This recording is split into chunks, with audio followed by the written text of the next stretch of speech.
Now live, welcome. So yesterday I mentioned how at 3:15 a.m. Monday morning, so yesterday was Monday, at 3:15 a.m. Monday morning, two teenagers were shot in the Chaz or Chop, it's this autonomous zone taken over by protesters in Seattle. Seattle mayor has called them peaceful protesters, and I do believe probably the majority of them are peaceful, but every couple of days there's been shootings in the Chaz. So Monday morning at 3:15 a.m., a 16-year-old boy was shot and killed in the Chaz, and a 14-year-old boy was shot and injured and taken to a hospital. I remember when I was researching for this Instagram Live, we do it from 2 to 3 p.m. Eastern Standard Time, and there was no news on CNN about this shooting. So the Seattle mayor has said, and I don't know whether she's Democrat or Republican, I don't know. But the Seattle mayor has said, this is just peaceful protesting.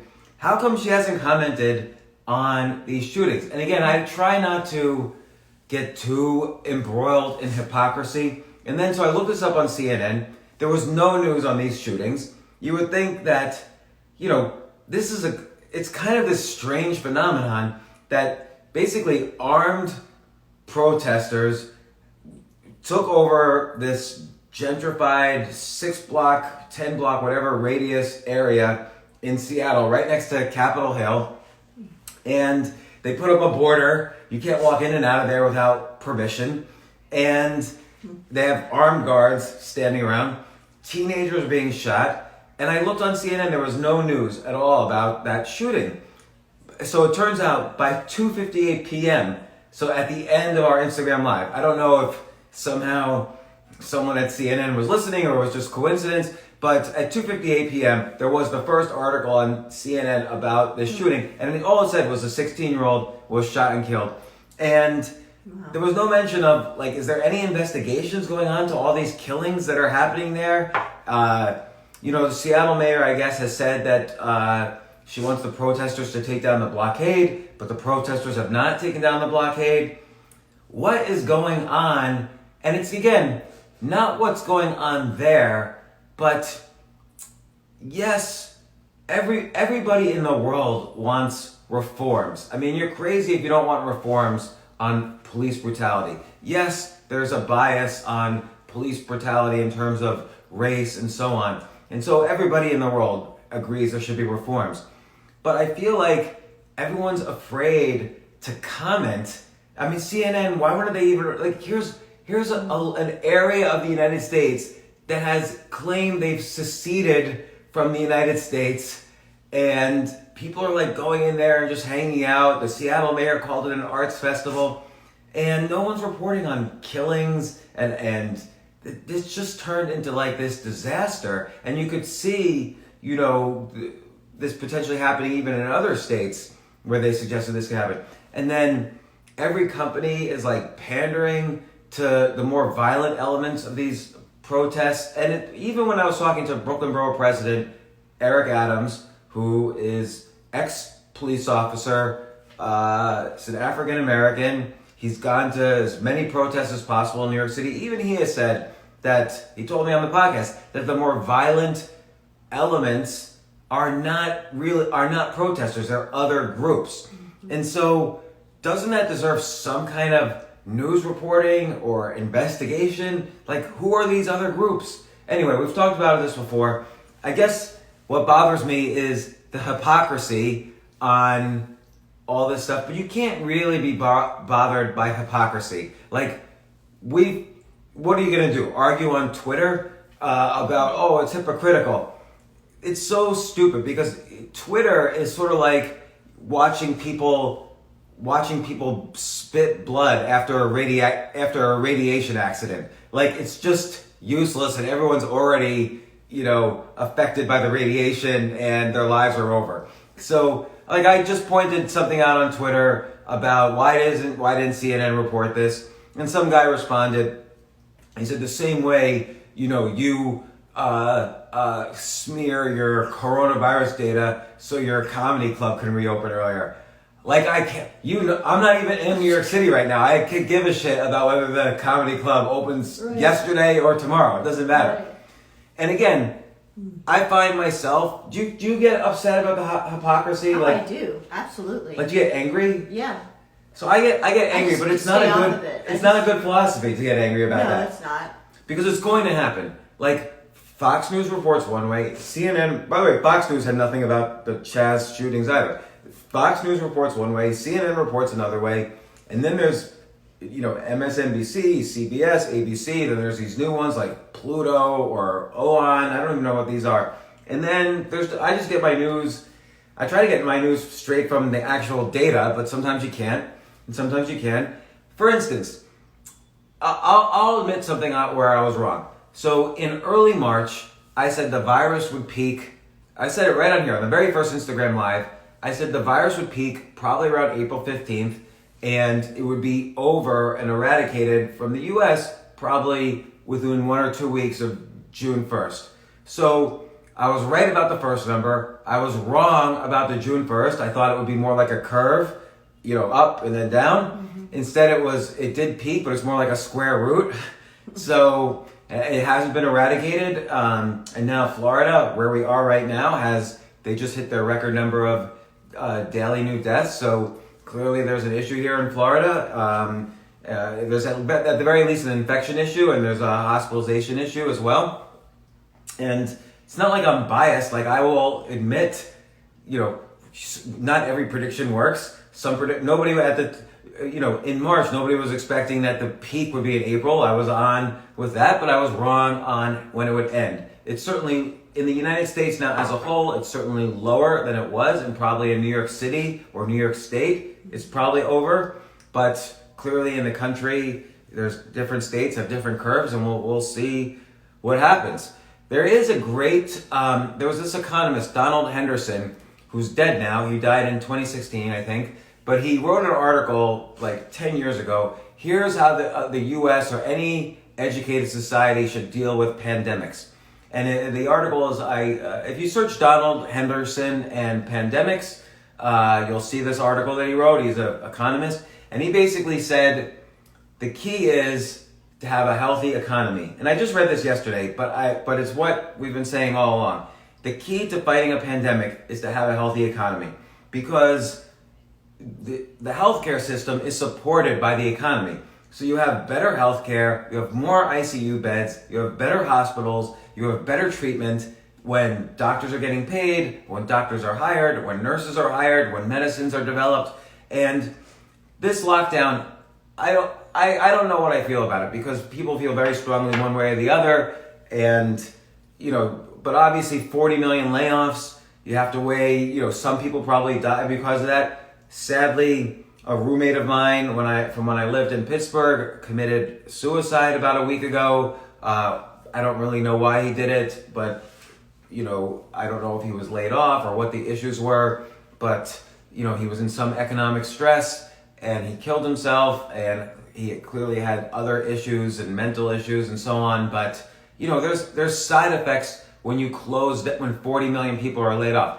One side effect is all of these protests, and the protests that have been not just peaceful protesters, but we saw when we were in New York City. They were trying to get into the apartment building, and they were breaking, looting stores. And we had a conversation with our kids about the differences between looting and protesting. We went to a protest, and it was a peaceful protest, and there wasn't looting, but we came back before the curfew. And, people have been quoting Martin Luther King saying, rioting and looting, he didn't say looting, but he said rioting is the voice of people who are unheard. And I get that, but he wasn't recommending rioting, he was recommending being heard. So he had a variety of techniques for being heard, similar to Gandhi, which is have economic boycotts, do strikes, set up peaceful barricades, and that's what Martin Luther King did. Martin Luther King had a 12-year career of protesting, and not once did he ever recommend violence. And then there's Malcolm X, who people associate more with violence, and I think actually, to be honest, and I hate throwing these words around. But I think actually it's sort of racist that people think Malcolm X was the violent one and Martin Luther King was the peaceful one. Everybody has their issues, good and bad. Malcolm X, to his credit, disavowed violence after a 1964 visit to Mecca, which convinced him to convert from being a black Muslim to being, I guess, Middle Eastern Muslim. And he disavowed violence then, and he was more close to Martin Luther King after that. He broke away from Elijah Muhammad, who was kind of his mentor before then. And so he was a voice of peace also when he realized the effectiveness of that and also the religious benefits or spiritual benefits of advocating for peace. So you can't really use Malcolm X as an example, nor did he necessarily lead successful protests. Martin Luther King actually created change. Yeah. So I'll answer some questions in a second, but I just want to say congratulations to everybody listening to this because you did it. You have reached the halfway point of the 2020 virtual simulation game that we're all in. Congratulations. You'll get extra health points and extra stamina points on your dashboard tomorrow, and you should see that when you wake up. It'll be in the chips that we've enclosed in your eyelids. Like the simulation, the game is half over. You only have to make it to the end of 2020. All people who survive with their sanity will be among the prize winners, and the prizes will be announced later this year by the robots that run the whole thing. So let's just take a look back and see what's happened in this game. It's been a very exciting game. It took years and years to plan this game and to plan all the little twists and turns. It's been very exciting for us who are the game planners. Let's start off with early January 1st. Do you remember what the news was on January 1st and January 2nd? Points go to anybody who shouts out what the biggest headlines were January 1st. The Australian wildfires. So that news is so distant and so unimportant that we often forget that an entire continent was on fire on January 1st. And what happened? It was never in the news again. If I Google Australian wildfires on CNN, go to coronavirus. what would even happen? Like when's the last article on the Australian wildfires?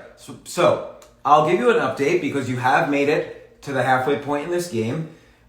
This was a pretty intense Australian wildfire season, I have to say. And by March 5th or so, right before all the lockdowns for pandemic happened, it was pretty much the last, almost all the fires were extinguished. So Australia is okay. It did not burn. For all of those who forgot that Australia even existed, it did not burn up, and the wildfires were 99% extinguished by the first week of March. And guess what? The last fire was extinguished in around middle of May. I did keep track of it, but since it was so unimportant to what we were talking about, I did not even bring it up here. But you'll be happy to know that you passed that part of the game pretty quickly. So then, what was second? January 3rd, my kids wake me up, and the first thing, by the way, I always heard about all these news events from our kids, even coronavirus. I heard from our kids. They were like, hey, should we be worried about this pandemic?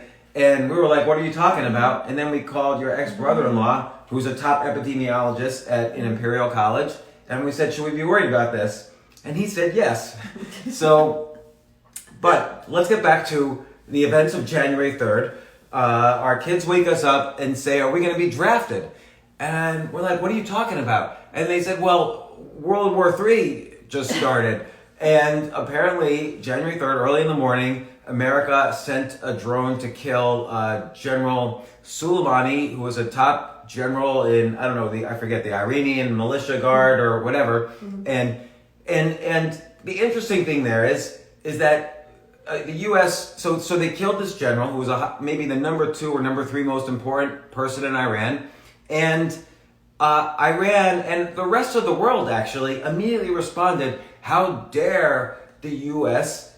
kill an important government official from another sovereign nation? And by the way, I agree with that. But General Soleimani wasn't a government official from Iran. He's part of kind of the more underground, or he was part of the more underground like militia that was sort of a more informal branch of the Iranian government. And by the way, he wasn't in Iran. He was in Iraq, which is a country that the U.S. is basically has been in charge of. So, for better or for worse, by the way, I'm not in favor that we should be in Iraq at all. But what was the Iranian, this sovereign official doing in Iraq's airport? Was he just hanging out at the Dunkin' Donuts or the Cinnabon at the airport? Like, what was he doing there? Well, he was planning attacks again. He had just done in November or December an attack again that killed American soldiers. So this was like a revenge attack, as these things go. I'm not in favor of any of these attacks, but so all the criticism that was directed against that attack has been misinformed. You certainly are allowed to attack someone who is killing Americans in every interpretation of international law. Not that there is even an international law, really. Like, people say, oh, The Hague. Where is that? I don't even know. The Hague arrest people? I was just reading, there is an international police force called Interpol, started in 1923, which they're a police force, but they're not allowed to arrest anyone. What they do is people contact them, like the U.S. contacts them or Russia contacts them and says, here's a list of people we want arrested. And that then goes out to all the other countries. And it's usually a tool to just bother people you don't like. So if Russia doesn't like Robin, they send out to Interpol, hey, if you see Robin, arrest her. And it just bothers people. Nothing actually happens. So that's Interpol. But anyway. Well, they just put Trump on there. Oh, did they? Yeah. Oh, yeah. So Iran. Yeah. So to give you your January 3rd update, essentially what happened was Iran. And by the way, I had Tom Quiggin on my podcast, who's been a Middle Eastern expert for many years, for decades in the Canadian government. He was an intelligence officer who was in the Middle East. He was a high-ranking official in Canada in the intelligence services. So on January 4th, I had Tom Quiggin come on my podcast, and he said to me basically, look for a retaliation attack that won't kill any Americans. And because they don't want to start a world war. And that's exactly what happened. About a week later, Iran attacked and sort of missed an American military base. That was the retaliation, and that was the end of the discussion. It was never in the news again until this week. So congratulations for hanging in there and waiting for more news about Iran, because there was news. Iran has issued an arrest warrant seeking the arrest of President Donald J. Trump. What does the J stand for? Does it stand for Joseph, John, or James? I don't know. That's a good question. Anyway, Iran has issued an arrest warrant for Donald Trump in the killing of General Soleimani on Iraqi soil. So I don't know why Iran has any jurisdiction on Iraqi soil, so that's another issue.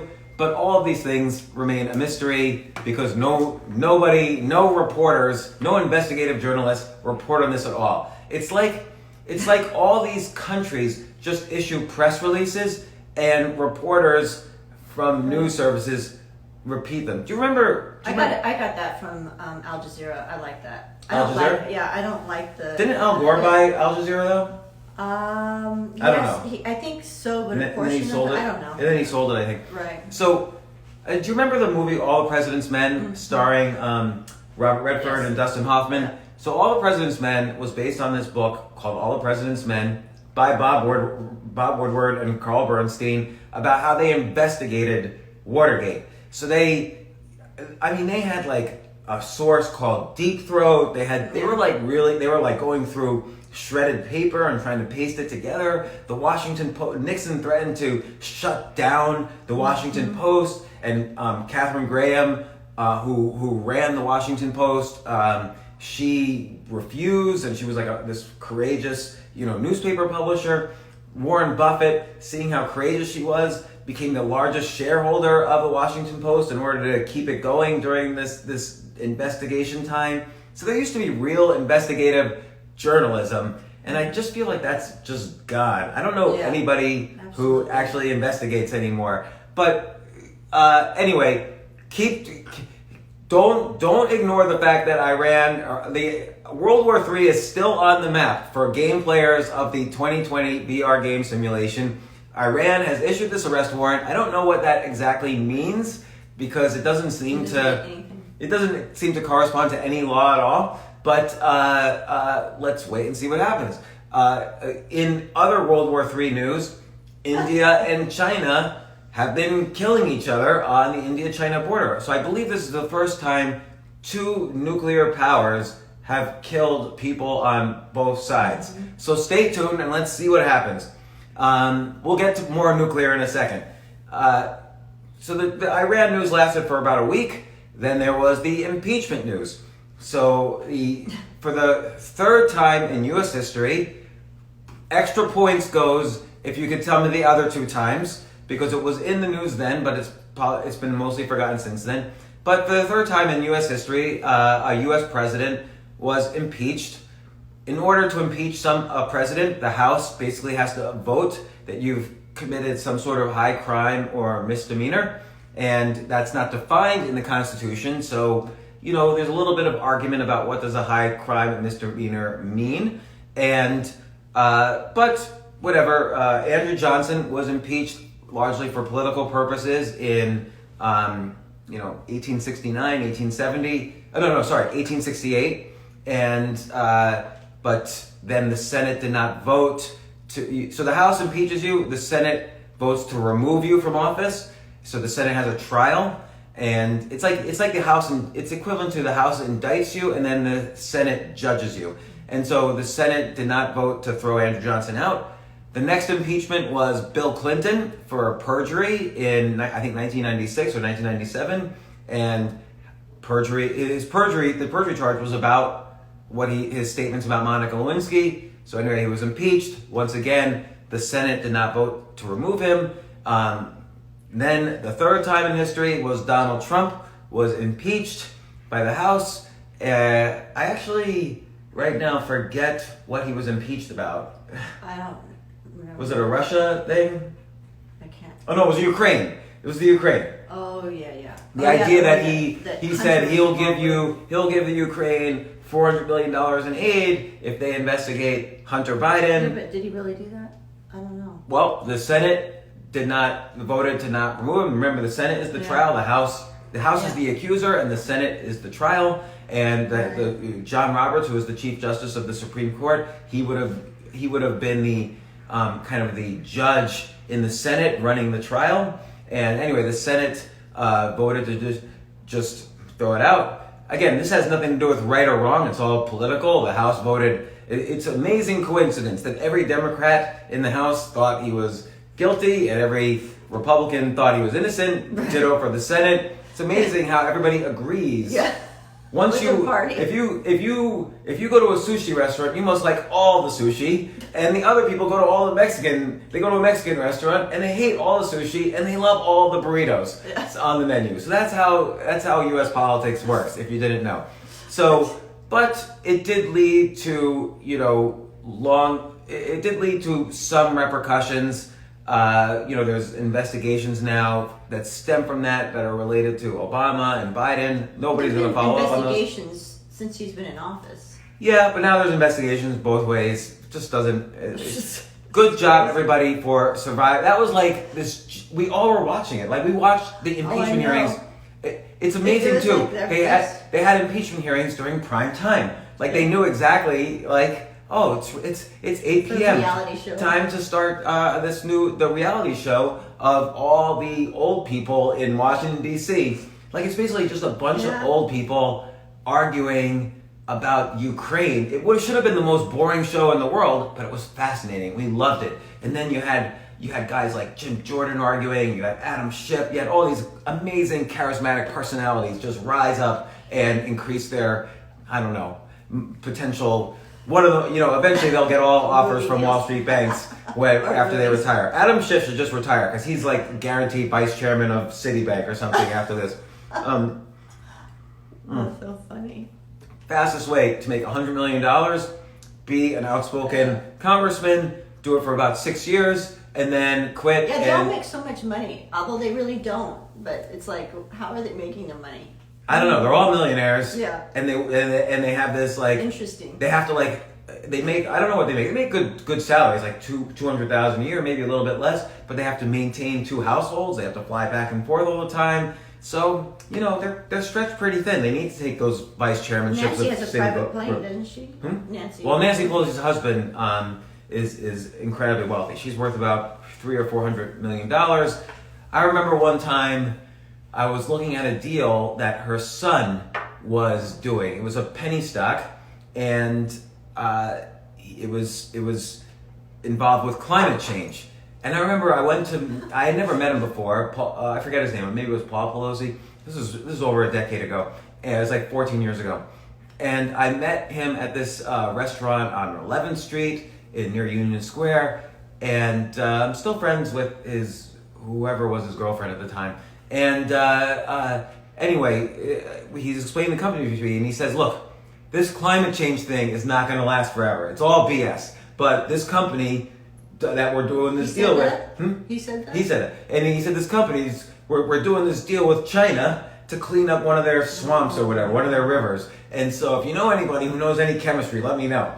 And he was doing this big deal with China. But I never found out what happened with that. He said this climate change thing is not going to last forever, though. So we got to act on it now and make as much money as we can. Power to him. Very good-looking guy, by the way. So I think all these politicians somehow have very good-looking children. Amy Carter might be an exception, but like you see Barron Trump, he's like in 3rd grade or something. He's like 8 feet tall. It's like he's got like what's that disease that Lincoln had? It makes him look like the limbs get elongated. Like that. No, he's a very good-looking kid. Yeah. So I'm not a pedophile though. It's just anyway. Moving on. Impeachment. Congratulations, 2020ers. You passed impeachment. And then, what was the virus the very next thing after the impeachment? So. Yeah, Because that was like in February. Yeah, it was like end of January, but then... Right.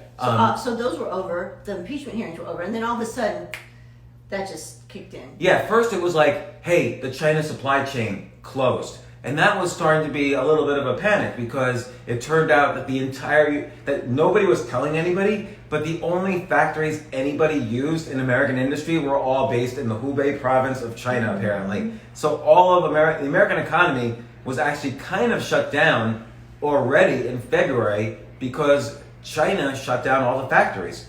So plus they were going through their Chinese New Year, which they always shut down anyway during that time. Right, and so everybody thought, oh, they'll just reopen. Yeah. And I even called in January, they started shutting down, and I even called many friends. You saw me do it. I called many friends and said, look, you need to buy at least 6 months to a year worth of inventory or you might be in trouble. That's still the case. So, we went off to the Netherlands. I remember stupidly asking audiences in the Netherlands, hey, do you guys really care about this coronavirus thing? And they were all like, nah. And now they're like, have the highest death rate per million in all of Europe. So we came back from the Netherlands. A few days later, New York was shut down. And the scary part then was the fact that there was more and more restrictions every day. So first it's like you couldn't go to big gatherings. Then you couldn't go to sports events or Broadway. Then it's quarantine except for essential workers. And nobody really knew what any of this meant. Anyway, and then again, this is a useful lesson in here because everybody knew the economy was going to be shut down and suffer from lots of layoffs. The actual bottom of the market, the worst day, the lowest point of the market on the year was, I believe it was March 23rd, when the House did not pass the first version of the bailout bill and the market crashed. Then the next day... Was that the day, though, that oil went negative? Oh yeah, it might have been when oil went negative too. We had an IG live. I said oil was going to be back in the 30s within weeks, but which that it was. is crazy. But the House did not pass the bill, and then the next day they came to a compromise to pass this first stimulus bill, the CARES package, and the market has gone straight up. The Nasdaq's been at all-time highs. Whether or not that's realistic to continue, is uncertain. But and again, the peak did occur around mid-April. That's the highest point of new daily hospitalizations in the U.S. and new deaths and so on. And now, the virus is still lasting.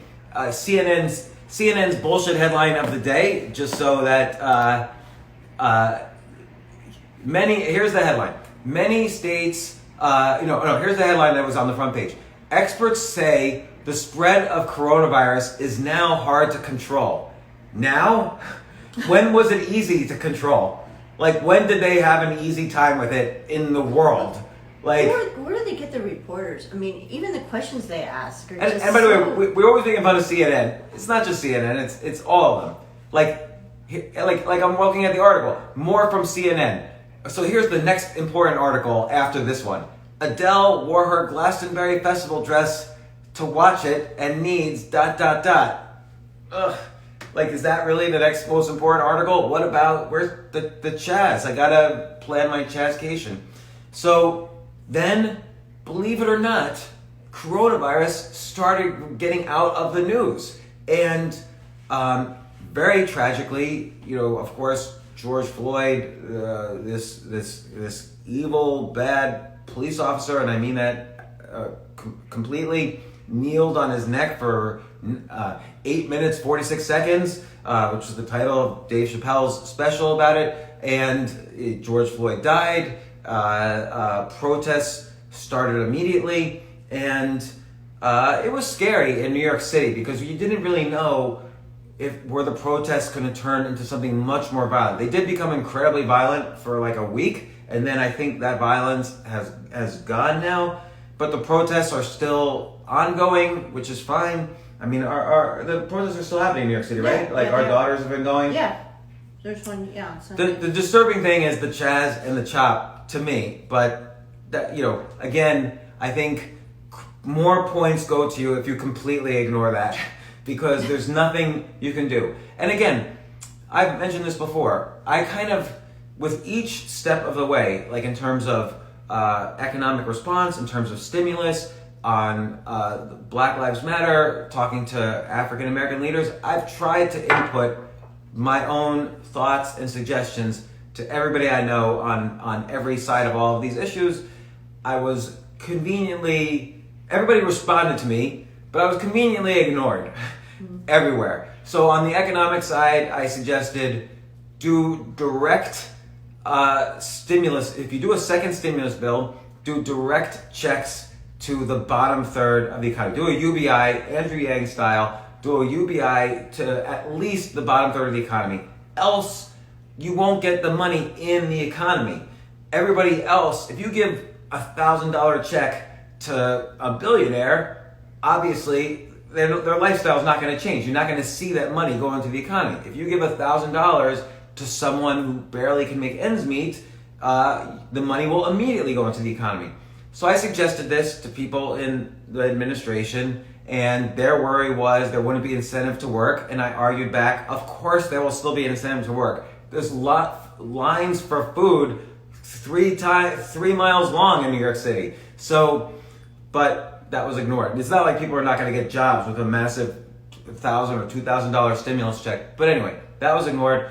In terms of reforms, I suggested looking into ending blue-collar licensing because that prevents many people living in projects or poor communities from working.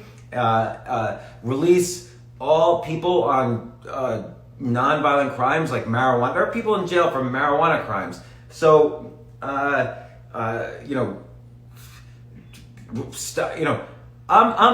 everybody's sort of like arguing, defund the police, defend the police. By the way, good headline of the day, cosmopolitan.com, my favorite website with all the news that's fit to print.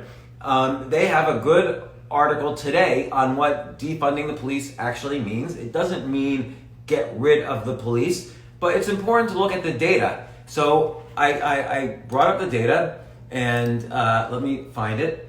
So last year, here's all of the arrests. There were about 10 million arrests in the United States. Just so you know, just so you can put it into context, 1% of 10 million is 100,000. 10% of 10 million is a million. Just a little math class. But there were 10 million arrests. So just to put it in context, murder and manslaughter arrests were 11,000. So 11,000 is 1/10 of 1%. So everybody thinks, oh, the police stop murders. No, they don't. Not only do they not stop murders, but they don't even solve murders. It's only 11,000 arrests for murders. I don't know how many murders there were actually, but I should have checked that. For rape, there's a similar number of arrests. For robbery, there's 88,000 arrests. So for murder, rape, and robbery, all added up together, it's about 1% of all arrests. Murder, rape, and robbery. And then, the biggest arrests are for basically all other offenses, which I don't even know what that means. But, that's after fraud, embezzlement, stolen property, vandalism, weapons, prostitution, sex offenses. Let's just go down the list. Prostitution and commercialized vice, unless it's like pedophilia, should be legal. So there should be no arrest for that. There were 31,000 arrests.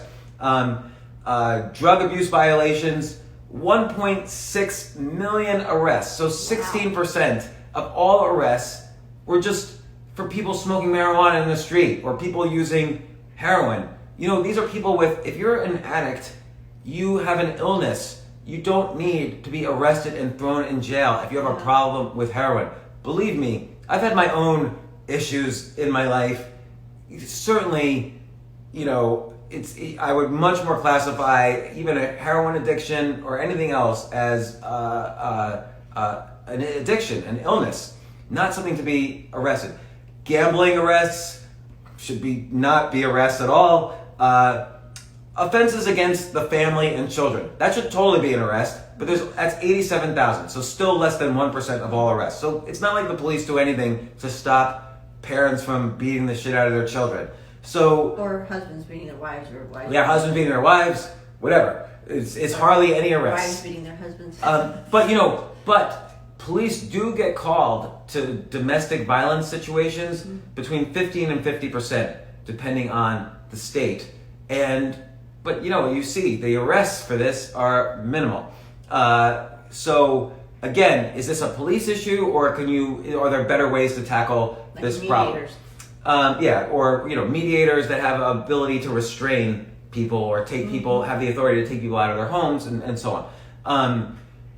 Driving under the influence, 1 million arrests. So 10 million arrests, or 10% of the arrests in the United States last year were for DUIs. Which is not good. Yeah, you shouldn't be driving drunk, and maybe you keep the traffic police, but stop giving traffic tickets for speeding or whatever. That kills people too, though. Yeah, it's hard to say. And property crime, don't touch my property. That was 1.1 million arrests. And simple assault, like if you just slap someone in the face. I don't know what a simple assault is versus aggravated assault. So aggravated assault is about 3% of arrests, but simple assault is over 10% of arrests. So, and liquor laws. Liquor law arrests. So for instance, if I serve, I own part of a bar. If a 20-year-old comes into the bar, has a fake ID, and gets a beer, that's a liquor law offense. So there are more liquor arrests than murder, rape, and robbery, and domestic abuse against children combined. And DUIs, which is DUIs are more. I'm just saying though, that has to do with alcohol too. Oh, so it seems like alcohol is a big problem. Yeah. So anyway. But yet that's legal, but yet the marijuana is not. So I do think that if you look at the data, there probably are solutions that are better, that sound like defund the police, that are better than our, it's not unreasonable to expect law enforcement to be reformed. Well, look, that money, if they're defunded, it should be put into other, areas where Yeah. they can help people with addiction. Like They can school help- counseling, Right. addiction counseling, Right. And then Andrew Yang just the other day tweeted that maybe police officers should use the bowler wrap gun, which is the device that wraps around people and it's completely nonviolent. He got some heat for it, actually. Did you know that? No, I didn't. People said, "Oh, what are you gonna do? Like hog tie? Well, they don't understand. They don't like. They don't understand. It's just like mobile handcuffs. So better to use that than a gun. So that's which is right now the alternative, or a taser, which kills 2 people a week, Right. allegedly. I probably should say that. But anyway, we didn't even get to the end of 2020, but I do feel like we should answer some questions because there are some good questions. Like but- you always say, what a decade. yeah, That's what you yeah. always say. 2020 is like the worst decade of my life so far. But I'll just to summarize, since the protests have started, we've also had the largest cyber attack against the U.S. Yeah. Chase Bank was just hacked. Amazon was hacked in the largest cyber attack Amazon's ever had. And this is World War III, actually. This is how China is going to yes. hurt us. And there's dust storms in the Sahara coming to the U.S. right now. The largest dust storms in the U.S. ever. What else is happening? There's India, China. I don't know, all sorts of crazy. Wait, alligators on meth are coming out of toilets in Florida. Murder hornets. Completely forgot what happened to the murder hornets. 2020 is going to be a difficult game. We've got to. And there's also a war getting ready to start in Libya. Oh, I don't even know about that. Yeah. And we have genocide in Yemen. So don't ignore the game. Second half of 2020, there's a lot of exciting things that are going to happen in this game. Be prepared. So I do have one business idea that I think is worth mentioning, which is this is the $10 million idea of the day. Maybe not 10 million, but so we all have heard of e-commerce, obviously, and we've all heard of TV commerce. So if you watch QVC does 11 billion in revenues. It's a TV channel that sells cosmetics and cheap jewelry and other things. And you turn it on, and there's a presenter. The show is just a presenter selling stuff. Call now, supply is limited. And QVC does that's live commerce, and that QVC does 11 billion in revenues. But here's the opportunity. In China, live streaming e-commerce. So the equivalent, meaning if I just go on one of the Chinese social networks and I do a live stream of, hey, buy this line of jewelry, it's called live e-commerce. Mm-hmm. Live e-commerce streams, like live streaming e-commerce, have resulted in 170 billion in revenues in China last year. But those are Chinese companies doing it. I don't think they allow Western companies. No, but what I'm saying is that trend now is going global. Ah. So you're seeing people in every country now starting to get into live commerce. Right. China started it, but it's clearly a viable means of making money.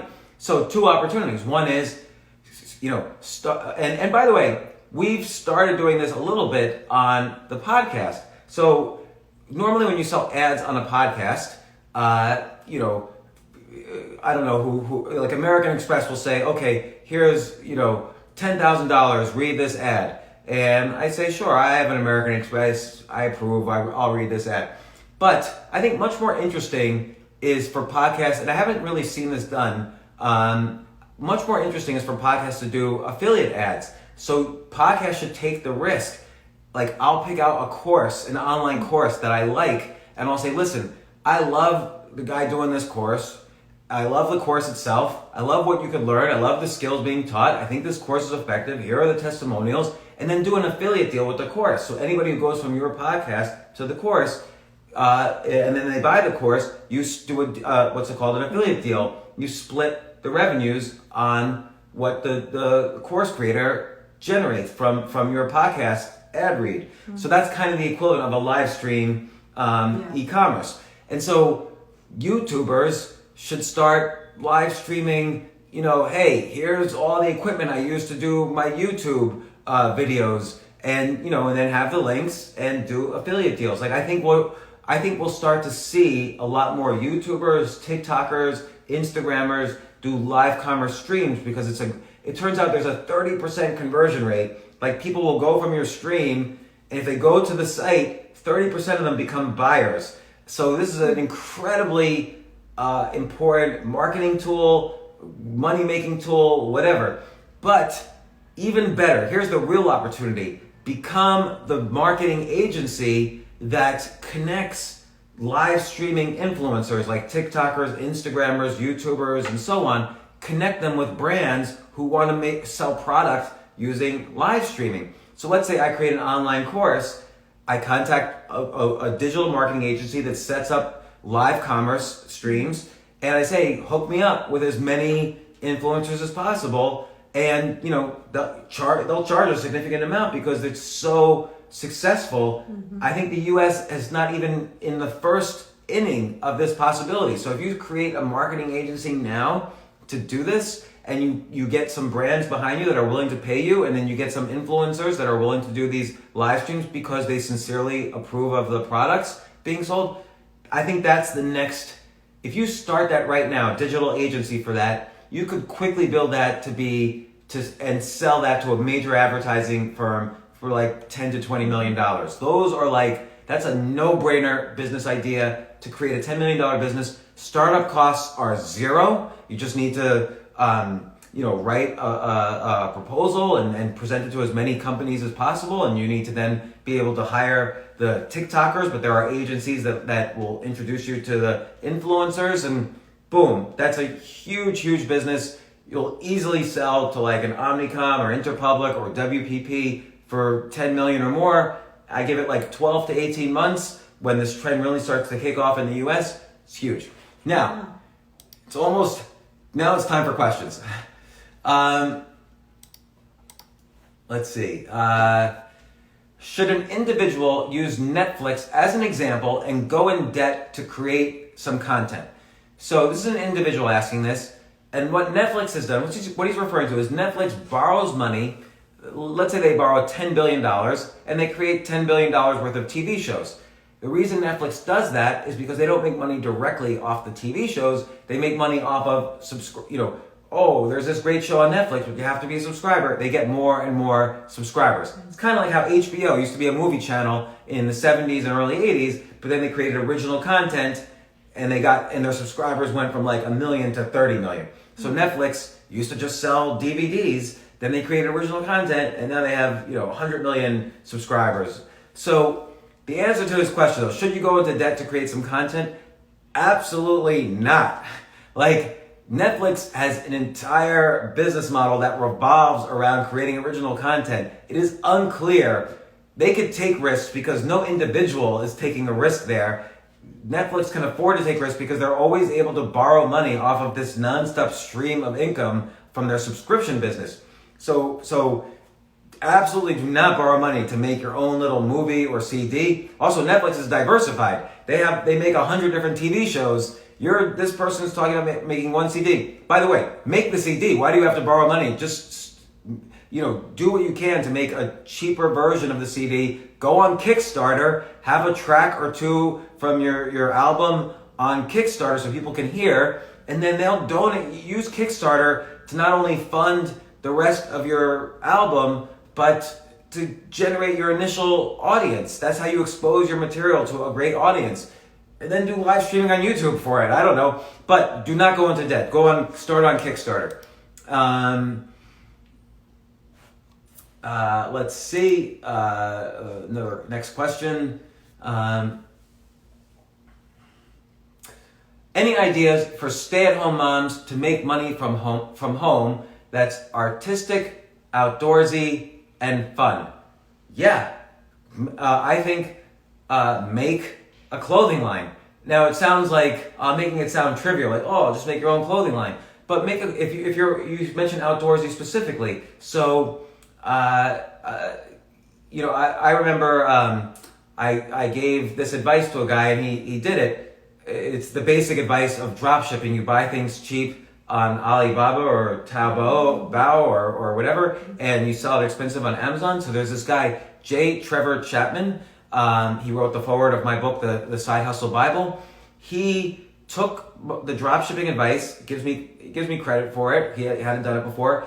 He decided to buy, he was really into biking on like rough trails and like on dirt bikes. And so he bought cheap Kevlar pants on Alibaba and sold them more expensively on Amazon. And he made $1 million within 60 days. He taught his parents how to do it. They made $1 million after 90 days. So, and then he built up a logistics business around this for other people. He sold the business for $10 million after 2 years.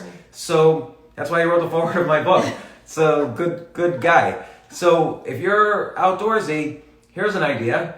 Inflatable pools are a thing right now. It's a trending product this summer because nobody's going to public pools because of the virus, but kids need to swim and love to swim. So inflatable pools are a big thing. So I looked it up on Alibaba. It was like, what did we see? It was like $20 for an inflatable pool. And the exact same inflatable pool was selling on Amazon for like $300. And so people always ask, oh, is drop shipping still happening? I don't know. Try it out. Put an ad up and try to set up a Shopify store, put some pools up, advertise a little bit on Facebook or do a deal with a TikTok influencer, sell some pools, buy on Alibaba after you already have some orders, so you take zero risk, and then have Alibaba ship directly to your customers. Or maybe they ship 1,000 inflatable pools to you for $20 an inflatable pool, or 100, whatever the minimum order is, and then you ship. And it's okay if it's hard work, and then you start making money and build up. And that is one idea, but there's lots of ideas like that that are out there, and I'll cover some more on these and maybe newsletters or whatever. Somebody asks, why are you giving out your phone number? Won't people spam you? My phone number, if you want to text me questions or anything, interesting things, and I'll text you back, 203-590-8607. By the way, I will answer. Nobody's really spammed me. Like I've been having reasonable discussions and dialogues with people, and only I would say a few hundred people have texted me. But it's 203-590-8607. In an article that I wrote, I said, I said, dreaming big leads to happiness. And I wrote that article probably a while ago. The question is, what do I mean by that? Well, I think it's always good to, be excited about things. So sometimes I'm excited to watch a TV show tonight. I'll be excited about that, but I'm also excited. If we find a good one. I know, we've watched, during this binge you guys watching. can tell us what we should watch. Yeah, during the past 4 months, we have watched every single TV show on Netflix and Amazon. And now we're going to older movies. Last night we finished The Sweet Smell of Success, a 1957 movie starring Tony Curtis and Burt Lancaster, which was great. And then we just watch YouTube videos. But that's obviously dreaming small. Oh, I can't wait to watch a 3-minute YouTube video of somebody beatboxing tonight. So dreaming big means like, it's not necessarily goals, but like, I would love to write a thriller novel. So, and that is like something I want to do. So on Friday, I'm having on a podcast, a friend of mine just got a $500,000 deal to write a romance novel. And by the way, this friend of mine is an ex-military Navy SEAL guy. And he's writing a military romance novel under a pseudonym of a woman and got a $500,000 advance. So I can't wait. I'm excited. I'm happy to find out about it. Now, you can say, well, the world's filled with all this pain and depression. Okay, don't look at the news. That's actually the key. You won't be bothered by it if you ignore it, because as I already explained, we tried to influence with our opinions, got nowhere. So then what else can you do? Well, you can only just take care of your immediate self and what your Absolutely. surroundings. So that's what everyone should do. Yes. Take responsibility for. Stay healthy. Write 10 ideas a day. Be kind. Thank God we were quarantined together as opposed to being quarantined with any of our exes from all the way in the past. So at least I'm saying that. So have good relationships. Write 10 ideas a day down. But it's important to always think today is going to be better than yesterday and tomorrow is going to be better than today. So while I'm excited for things that are happening today, I'm even further excited to continue writing and to continue these Instagram lives. We've been having so much fun answering questions and dialoguing and participating with you, and I'm excited for tomorrow. I have all these podcasts set up for the future. I never think about the past. If you're always excited for tomorrow and have reasons to be excited for tomorrow, it's a healthy way to be. Instead of just like being anxious and stressed, which there's so much evidence that anxiety and stress lead to a decline in your immune system, making it more likely to get the virus. I don't have to say this kind of basic self-help stuff, but a good counter is write down your list of things you're excited about for tomorrow. I'm excited about writing fiction. I'm excited, I think in mid-July I'm going to do stand-up here in the Miami Hard Rock Casino. I'm excited about that. I'm excited about something that's happening on July 11th that I will tell you about next week. I'm super excited about. I'm excited about our daughters. Some of our daughters are coming tomorrow, some in a few weeks. I'm excited about that. Our son. Yeah, so if you're always kind of, and those are, some are big dreams, some are small dreams. So I think the bigger you dream, the more it's again spoken wheel. Like the bigger the umbrella, the more things that can fit under it. So if I want to write a novel, that means I'm gonna have hundreds of days of fun to look forward to of writing a novel. And maybe the novel will sell well, who knows, or maybe people will like it, and I'd be excited about that. So I dream big. Doesn't necessarily mean I have a goal. I had a goal in 2015 to write a novel, and instead I did stand-up comedy almost every night of the week. So your goals change, but even then, you always hope for a better tomorrow, and you always, not even hope, assume tomorrow will be better than today. Assume today will be better than yesterday. If all you do is that, I don't care anybody else's self-help advice. It's the only thing you need to do to be happy, I think, or content. That's true. Yeah. And so, one foot in front of the other. Do something small that will make your life better tomorrow. Yeah, and while on pursuit of something big, have maybe diversify kind of the time frames and the size of the dreams. Again, I'm not calling them goals, but the size of the dreams.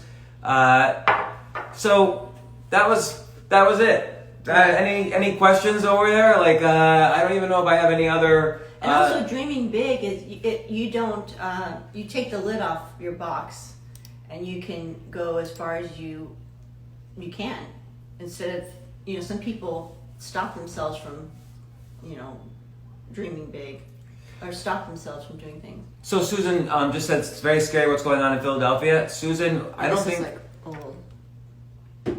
think we know what's going on in Philadelphia, but I'll research that and report back tomorrow. But anyway, we'll say, text me any questions, once again, or both of those questions. Text us 203-590-8607, and we'll store this entire IG Live on my Instagram feed, on YouTube, and it will be released within a few days on my podcast. Tomorrow, I'll do a recap of all of the book challenges that we've done. Plus, of course, we'll answer more questions and maybe talk more side hustles and whatever else you want to talk about. So text me questions, 203-590-8607, and congratulations once again. You have passed the 1/2 year level for the 2020 virtual reality game simulation. It's our biggest blockbuster release ever, and it's been so gratifying to plan the various stages of this new game, and you have all been great customers of this ultra-dimensional game. You all will wake up tomorrow with an extra 40 points in your account, and see you tomorrow. Thanks very much.